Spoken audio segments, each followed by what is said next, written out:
오늘은 교회력으로 삼위일체 주일입니다. 영어로는 트리니티 선데이라고 합니다. 우리 기독교에서 가장 어렵고 헷갈리는 것이 있다면 그것은 바로 삼위일체 교리입니다. 저는 제가 목회를 20년 넘게 담임 목사를 하면서 삼위일체에 대해서 한 번도 설교한 적이 없습니다. 왜냐하면 솔직히 얘기해서 저도 삼위일체를 잘 몰라요. 제가 제대로 잘 모르는 것을 아는 척하면서 설교하는 것은 옳은 일이 아니다, 이렇게 생각이 됩니다. 그러나 삼위일체에 대해서 제가 직접적으로는 설교를 안 했지만 간접적으로는 여러 번 얘기를 했습니다. 오늘은 특별히 삼위일체 주일이기 때문에 삼위일체에 대해서 간단히 제가 좀 설명을 하려고 합니다. 제가 알기 때문에 설교하는 것이 아니라 워낙 중요한 교리이기 때문에 조금 생각해보고 그러고 설교를 하는 겁니다. 그래도 기독교인이라면 이 정도는 삼위일체에 대해서 알아야 하지 않을까, 이런 생각을 하면서 말씀을 전하는 겁니다. 여러분들이 이해하지 못해도 할 수 없어요. 이해하라고 말씀드리는 거 아닙니다. 우리가 이 삼위일체 교리를 이해하지 못하는 이유는 이 세상에 이런 것이 없기 때문에 그렇습니다. 이 세상에는 삼위일체라는 게 없어요. 그런 것은 존재할 수 없습니다. 다만 성경에서 그렇게 말씀하시기 때문에 우리는 받아들이는 거죠. 그래서 신비라고 밖에는 말할 수 없습니다. 신비라는 말은, 미스터리라는 말은요, 허황된 얘기가 아니고요, 실제로 존재하는데 우리의 인식 체계로는 이해할 수 없는 것을 신비라고 하는 겁니다. 예를 들면 주님께서 부활하셨다, 여러분 이해합니까? 인정하는 거죠. 믿는 거죠. 그런 것이 신비입니다. 삼위일체 교리에서 많은 이단이 나왔습니다. 그래서 조심해야 돼요. 까딱 잘못하면 이단으로 몰릴 수도 있습니다. 유대교에서는 삼위일체 하나님을 안 믿습니다. 유대교에서는 온전히 한 분 하나님, 유일신 성부 하나님만 믿는 거죠. 그분은 창조주 하나님이면서 이스라엘 백성들을 출애굽시킨 구원주 하나님인 것입니다. 그런데 기독교가 시작되는 초대교회에서 예수 그리스도를 하나님이라고 고백하기 시작했습니다. 요한복음 10장을 보면 예수님께서 이런 말씀을 하십니다. 내 양은 내 음성을 듣는데 내가 저희에게 영생을 주노니 하시면서 나와 하나님은 하나다, 이렇게 말씀하셨어요. 그 말을 듣던 유대인들은 분노하면서 돌을 들어 치려고 했다, 이렇게 기록이 되어 있습니다. 또 요한복음 14장을 보면 빌립이 예수님에게 하나님을 보여달라고 하자 예수님께서 이렇게 말씀하십니다. 네가 나를 알지 못하느냐? 나를 본 자는 아버지를 보았거늘 어찌하여 아버지를 보이라고 하느냐? 그 외에 많은 부분에서 예수님은 하나님의 아들이며 하나님이라고 말씀하셨습니다. 이와 함께 초기 그리스도인들은 오순절 이후에 하나님께서 교회 안에 계시며 그들의 성령 체험 속에 임재한다고 믿었습니다. 소위 성령 하나님. 이러한 논쟁이 초기 그리스도인들 가운데서 계속되다가 서기 4세기경에 니케아 신조에 의해서 성부, 성자, 성령 하나님으로 고백하게 되고 삼위일체 교리가 완성하게 된 겁니다. 그러니까 삼위일체 교리는 처음부터 있었던 게 아니에요. 4세기에 완성이 됐다는 거예요. 삼위일체 교리에서 삼위 하나님, 성부 하나님, 성자 하나님, 성령 하나님은 완전히 다른 세 분의 하나님이에요. 별개의 인격을 가진 세 분의 하나님이라는 것을 알아야 돼요. 예를 들면 십자가에서 죽으신 분은 누구죠? 성자 하나님이에요. 성부 하나님이 고난당한 거 아닙니다. 그래서 겟세마네 동산에서 예수님이 하나님에게 뭐라고 기도했어요? 이 잔을 내게서 치워주시기를 원합니다.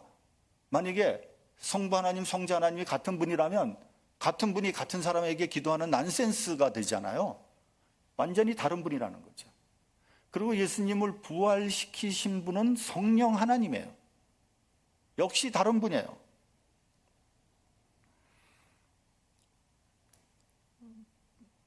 또 예수께서 요단강에서 세례 요한으로부터 세례를 받을 때 요한은 이렇게 말합니다.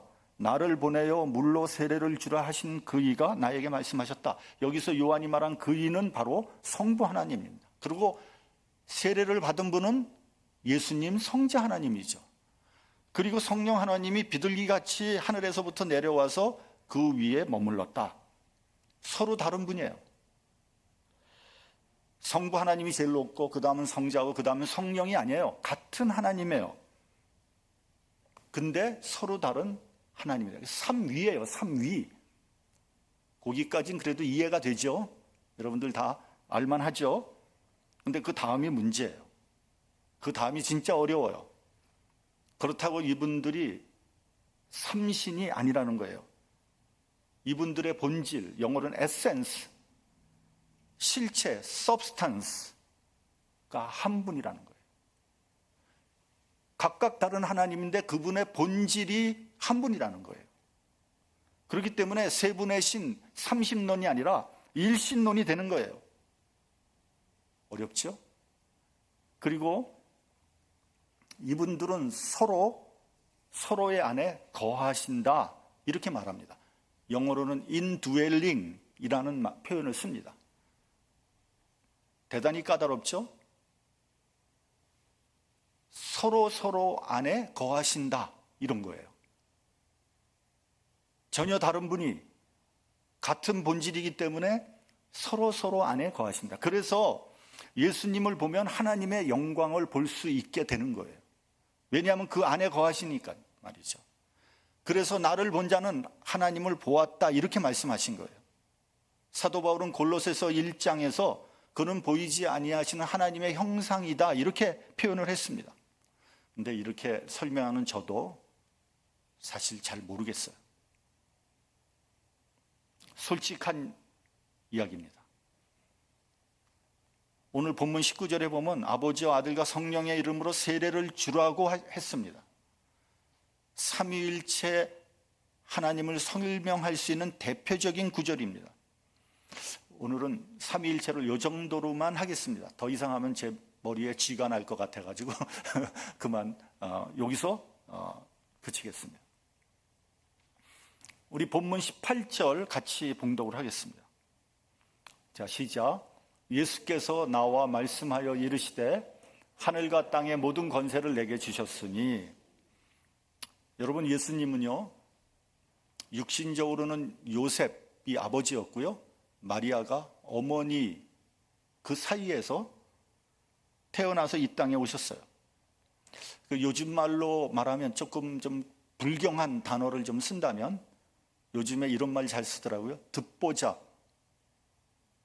무지렁이로 오셨어요. 듣보잡이라는 것은 듣도 보도 못한 사람, 무지렁이로 아무도 인정해 주지 않는 그런 사람으로 오셨어요. 요셉은 목수였고요 마리아는 가난한 나이 어린 처녀였어요. 태어나신 것도 베들레헴 마구간 말구유에서 태어나셨어요. 가난하고 비참한 모습으로 이 땅에 오셨어요. 흙수저 중에 흙수저로 태어나셨어요. 이 세상에 태어난 아기 예수를 환영한 사람은 아무도 없습니다.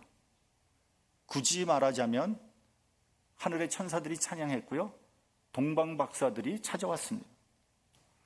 당시에 이스라엘 왕이 헤롯이었는데 유대인의 왕이 태어났다고 하니까 이 헤롯이란 자는 군대를 보내서 아기 예수를 죽이려고 했어요. 근데 마침 하나님께서 계시를 보여주셔서 요셉은 아기 예수와 마리아를 데리고 애굽으로 도망치지 않습니까? 그래서 겨우 살아났어요. 그 대신 베들레헴에 있던 사내 아이, 2살 이하의 사내 아이들이 떼죽음을 당했어요. 상황이 이러하니까 교육도 제대로 받지 못했습니다.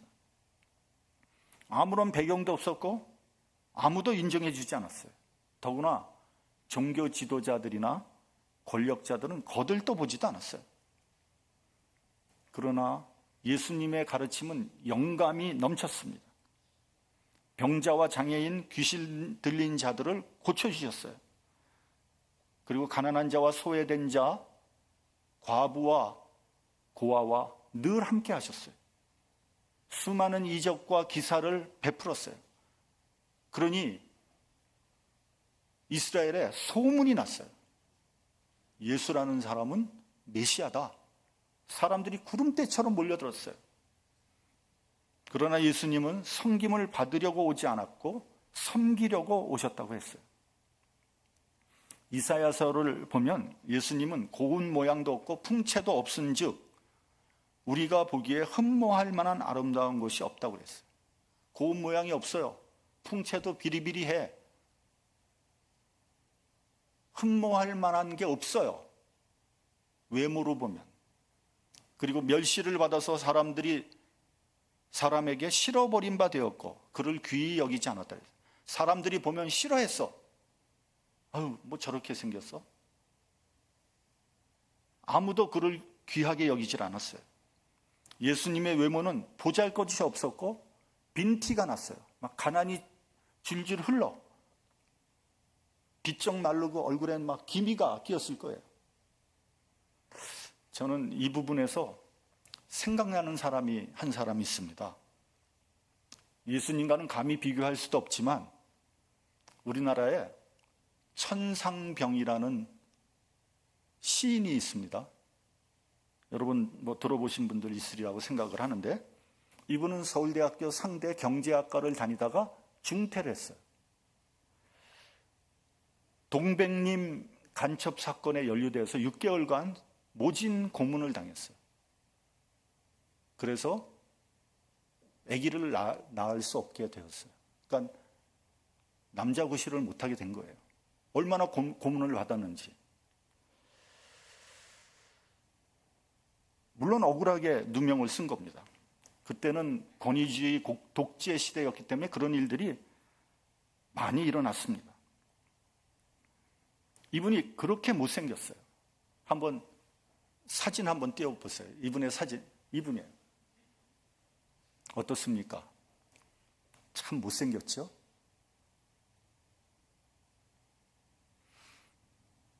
빈티가 났고 행력병자 같이 보였어요. 그러나 참 순박하고 아름다운 시를 쓴 시인이에요. 1970년대에 길을 가다가 무용고자로 오해를 받아서 서울시립 정신병원에 수용되게 됐어요. 그러니까 길 가는데 붙잡아다 그냥 정신병원에 집어넣어 버린 거예요. 근데 그를 아는 사람들이 이 사람이 도대체 나타나질 않아요. 연락도 안 되고 어디 있는지 뭐 전혀 모르니까 이 사람 뭐 길거리를 떠돌다가 죽은 모양이다 이렇게 생각을 한 것 같아요. 그래서 죽었다고 생각을 하고 유고 시집을 냈어. 유고 시집. 사람 죽고 난 다음에 내는 시집 있잖아요. 그걸 냈어요. 근데 1년 후에 정신병원에서 발견됐어요. 제가 천상병 시인의 시 2편을 소개하겠습니다. 이분은 그리스도인이었어요. 첫 번째는 제목은 하나님은 어찌 생겼을까라는 제목이에요. 하나님은 어찌 생겼을까? 대우주의 전기가 모여서 되신 분이 아니실까 싶다. 대우주는 넓다. 너무나 크다. 그 큰 우주의 전기가 결합하여 우리 하나님이 되신 것은 아니옵니까? 두 번째 시입니다. 이분의 대표적인 시예요. 제목은 귀천입니다. 귀천. 하늘로 돌아가다 이런 말이죠. 여러분들 아마 한번 눈을 감고 이 시를 음미해도 좋을 것 같아요. 제가 잘 읊을 수 있을지는 모르겠지만, 나 하늘로 돌아가리라. 새벽빛와 닿으면 쓰러지는 이슬, 더불어 손에 손을 잡고 나 하늘로 돌아가리라. 노을빛 함께 단 둘이서 길석에서 놀다가 구름 손짓하면은 나 하늘로 돌아가리라. 아름다운 이 세상 소풍 끝내는 날 가서 아름다웠다고 말하리라. 굉장히 좋은 시죠. 사람은요 어차피 외모를 보게 돼 있어요. 그러나 사람을 외모로 판단해서는 안 됩니다. 그 사람의 중심을 봐야 되죠. 외모로 본다면 누가 예수를, 이 세상을 구원할 메시아로 보겠습니까?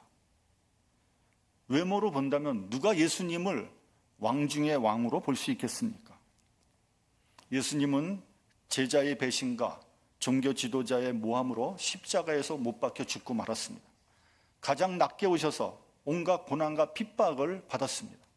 비참하게 죽고 말았어요. 빌립보서 2장 8절 이하에 이렇게 증거하고 있습니다. 사람의 모양으로 나타나셨음에 자기를 낮추시고 죽기까지 복종하셨으니 곧 십자가에서 죽으심이라. 이러므로 하나님이 그를 지극히 높여 모든 이름 위에 뛰어난 이름을 주사 하늘에 있는 자들과 땅에 있는 자들과 땅 아래에 있는 자들로 모든 무릎을 예수의 이름에 꿇게 하시고 모든 입으로 예수 그리스도를 주라 시인하게 하였다. 겸손하게 종의 모습으로 오셔서 십자가에서 죽으신 예수를 누가? 하나님께서 높이셨어요.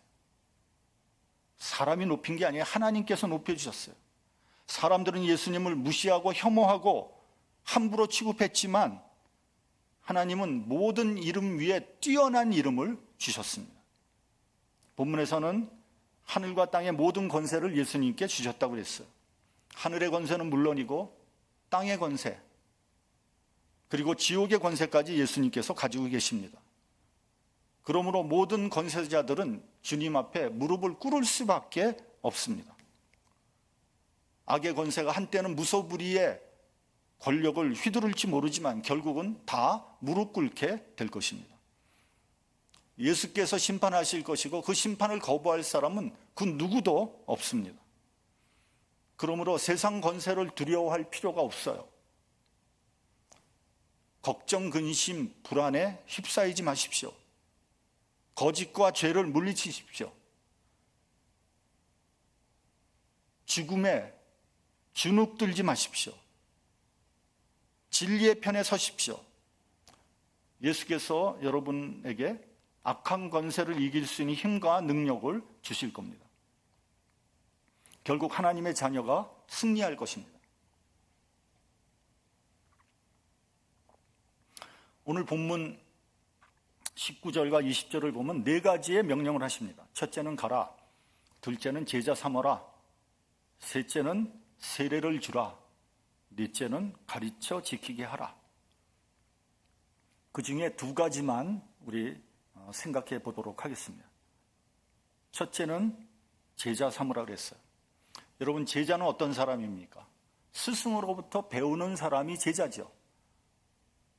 그러므로 먼저 배워야 돼요. 배우지 않고 제자가 될 수 없어요. 무엇을 어떻게 배워야 합니까? 스승의 믿음, 사상, 인격, 삶을 배우는 거예요. 전인격적으로 모든 것을 배우는 거예요. 그것이 제자입니다. 그래서 예수님의 제자라면 예수님의 삶과 인격을 닮아가야 되는 거예요. 따라서 예수 믿는 사람들은 예수의 향기가 나야 돼요. 고린도후서 2장 15절에 보면 이렇게 말씀하고 있습니다. 우리는 구원 얻은 자들에게나 망하는 자들에게나 하나님 앞에서 그리스도의 향기니, 저는 개인적으로 이 향기라는 단어가 굉장히 적절하다고 생각을 합니다. 사람에게는요, 각자 고유의 냄새가 있어요. 우리 한국 사람들에게는 한국 사람의 냄새가 납니다. 마늘 냄새라고 하는데 우리끼리는 잘 몰라요, 사실은. 근데 서양 사람들은 기가 막히게 압니다. 말로는 안 하지만 마늘 냄새가 나면 고개를 돌려요. 서양 사람들에게도 고유의 냄새가 있어요. 별로 향기롭지 못합니다. 그래서 서양 사람들에게는 향수가 발달된 거예요. 그러나 아무리 향수를 뿌려도 자기의 고유의 냄새를 없앨 수가 없어요. 저는 우리 모두에게서 예수의 향기가 나기를 바랍니다. 우리 그리스도인들에게는 예수의 향기가 나야 돼요. 말로 그러는 것이 아니라 몸에서 풍겨져 나와야 된다는 거죠. 스승의 모든 것을 배운다는 점에서 제자가 된다는 것은 쉬운 일이 아니에요. 예수님은요, 12제자와 3년을 넘게 동고동락을 했습니다. 일주일에 1시간씩 성경 공부시킨 거 아닙니다. 그 1시간씩 성경 공부하라 그래도 죽어도 안 나오지만 일주일에 1시간씩 시킨 게 아니에요. 하루 24시간, 1년 365일 함께 지냈어요. 말씀뿐만 아니라 하나에서부터 10까지 삶 속에서 체험 교육을 시켰어요. 그러니까 예수께서는 당신의 모든 것을 다 보여준 거예요. 모든 것.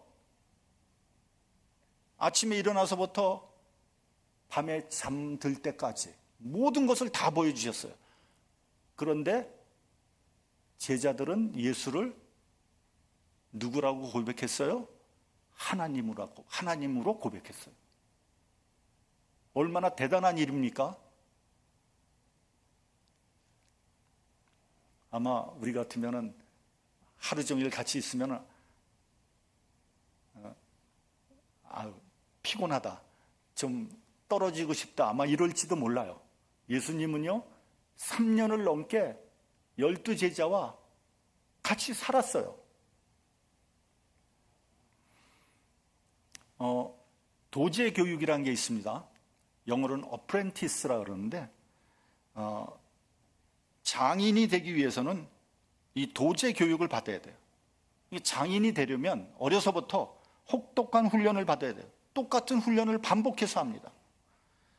완전히 이해할 때까지, 숙달될 때까지, 스승과 똑같은 수준이 될 때까지 끊임없이 훈련을 하는 거예요. 이게 도제 교육입니다. 판소리 하는 사람은요, 목소리가 트일 때까지 연습을 합니다. 그래서 득음이라고 그러죠. 득음. 폭포가 막 떨어지는데 그 앞에서 소리를 지릅니다. 목에서 피가 날 때까지 소리를 지릅니다. 그렇게 수십 년을 연습을 하면 해야지 비로소 명창이라는 소리를 듣는 거죠. 예수님의 12제자들은 3년이 넘게 예수님과 함께 했는데도 예수님을 이해하지 못했어요. 그 중에 하나 가룟 유다는 예수님 스승을 은 30에 팔아버렸고요. 수제자인 베드로는 예수님을 저주하면서 3번씩이나 부인을 했습니다.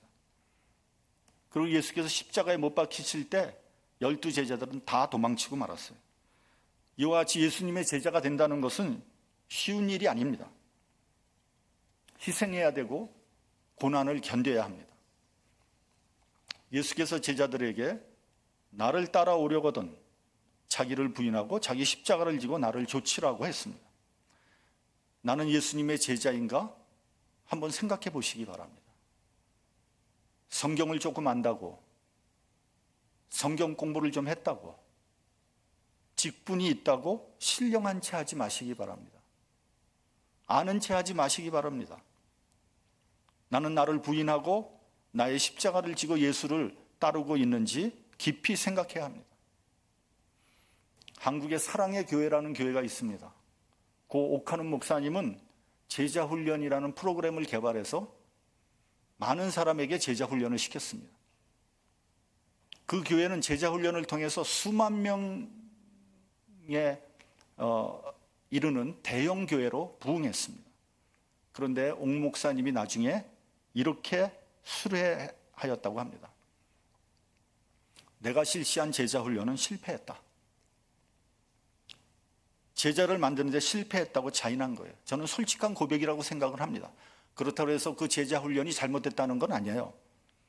다만 예수님의 제자를 만들기에는 역부족이었다는 거죠.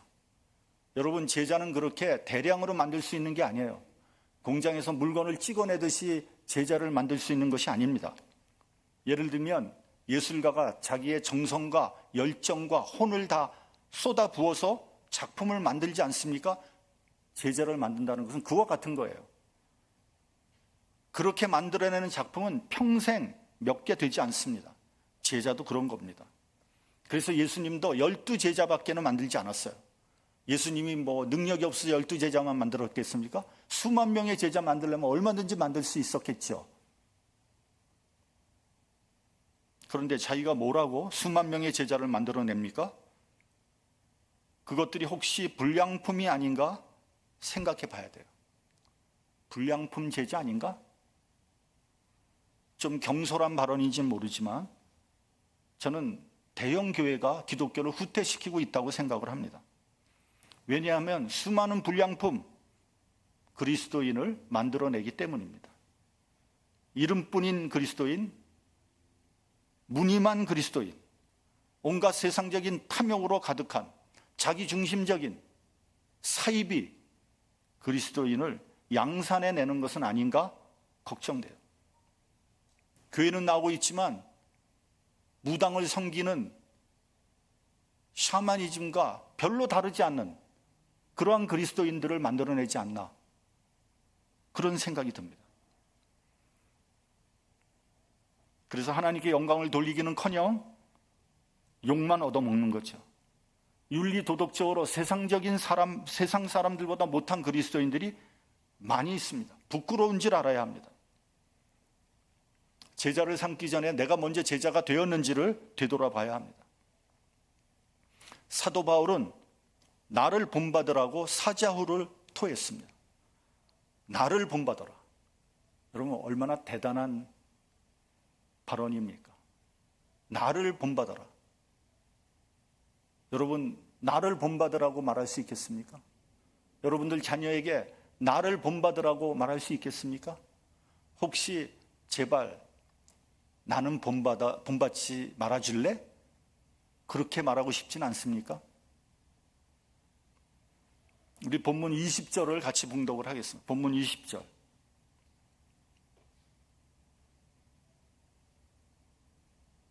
자, 시작. 내가 너희에게 분부한 모든 것을 가르쳐 지키게 하라. 볼지어다 내가 세상 끝날까지 너희와 항상 함께 있으리라 하시니라. 두 번째는 분부한 모든 것을 가르쳐 지키게 하라입니다. 여러분, 가르치는 것은 어렵지 않아요. 세례 주는 거 어렵지 않아요.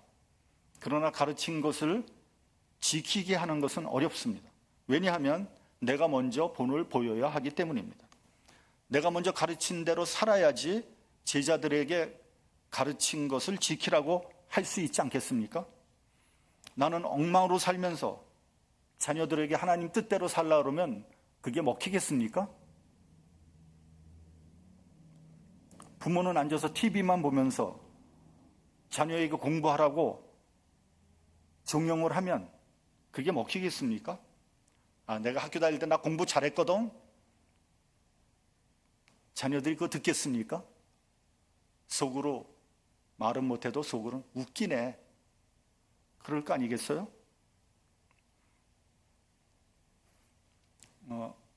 제가 두 아들이 있고 딸이 하나 있는데 저희 두 아들이 놀기는 기가 막히게 잘했어요. 잘 놀았어요. 저는 우리 애들에게 책임 돌리고 싶지 않아요. 제 탓입니다. 제가 제대로 하지 못한 거예요. 제가 본을 보이지 못했어요. 아이들이 공부할 수 있는 환경 만들어주지 못했어요. 누구를 탓하겠습니까? 내 탓이요 할 뿐입니다. 돈 버는데 눈이 벌게서 애들을 케어하지 못했어요.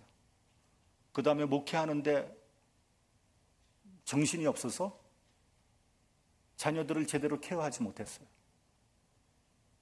그러고 공부를 잘하기를 기대한다? 너무 심한 거 아닙니까?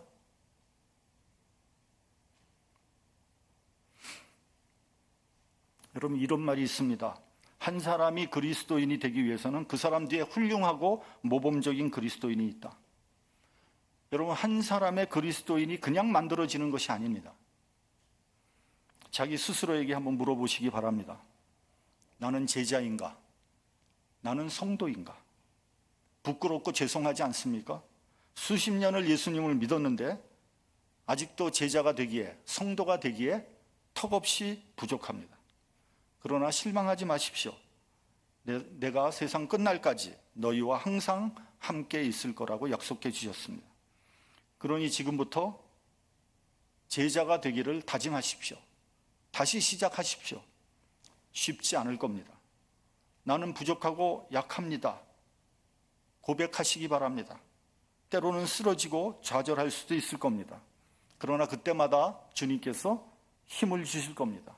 다시 일어설 수 있도록 도와주실 겁니다. 주님께서는 우리에게 악한 권세를 이길 수 있는 능력을, 권세를 이미 주셨습니다. 주님의 제자, 그리스도의 향기를 풍기는, 그래서 아름다운 그리스도인이 되는 저와 여러분이 되시기를 주님의 이름으로 축원합니다. 기도하겠습니다.